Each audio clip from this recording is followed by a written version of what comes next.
તને ખબર લાલા તું કેવો હતો? યાદ છે તને? આછું આછું યાદ આવે પણ ઓમ નહીં. તુલસી તને બહુ ગમતી હતી ને, એને લઈને તું જુનાગઢ આવ્યો. કેટલું મોટું સાહસ કર્યું તે પ્રેમમાં. પ્રભુ એ ને 6 વર્ષ પહેલાની કેસેટ છે બધી, જૂની વાતો છે. પછી તમારા જીવનમાં ખુશી આવી, પણ એ ખુશી તે વેડફી નાખી લાલા.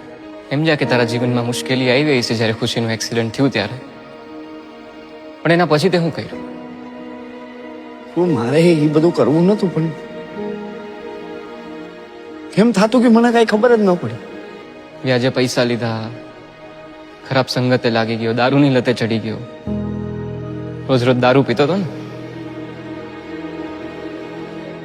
તું રોજ કેવી હાલતમાં ઘરે આવતો તો તને યાદ છે? ક્યાંથી યાદ? તું જેને હાટું થઈને જુનાગઢ આવ્યો તો તુલસી, એના ઉપર હાથ ઉપાડતો તો રોજ. શાંતામાસી તારા કોણ થાય ખબર? મારી માં જેવી. તારા માં જેવી છે. શું કીધું તું ધક્કો મારીને? મરદ. તારા ઘરમાં તો કોઈ મરદ નથી મારા જેવું. તું તારી જાતને મરદ ગણસ ને. હલવાઈ ગયો હો આ ઘરમાં, નીકળી નથી હકતો. ઉભો ઉભો રોવે મરે. મરદ ઉભો ઉભો રોવે છે. મરદ 2 દિવસ પહેલા મરવા પડ્યો હતો. લાલા તને શું લાગે છે કે મરવાથી બધું સારું થઈ જાય? સારું થઈ જાય? તું અહીંયા છો, અહીંયા હલવાનો છો, આટલા દિવસથી ગાયબ છો. ઘરે શું હાલત થઈ છે તને ખબર છે? તુલસીની ખુશીની શું હાલત થઈ છે તને ખબર છે લાલા? એ મારી જેમ રોતા હશે, મને યાદ કરતા હશે અટાણ.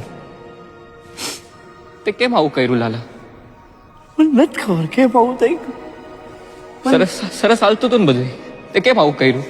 મને નથી ખબર, પછી ચાલતું ગયું. નથી ખબર.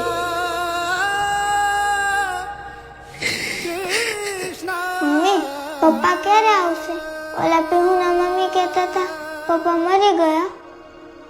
ના આવે, પપ્પા જીવે જ છે. તું જો આ પિંક કલર કેટલો ફાઇન છે, કરવા માંડતો.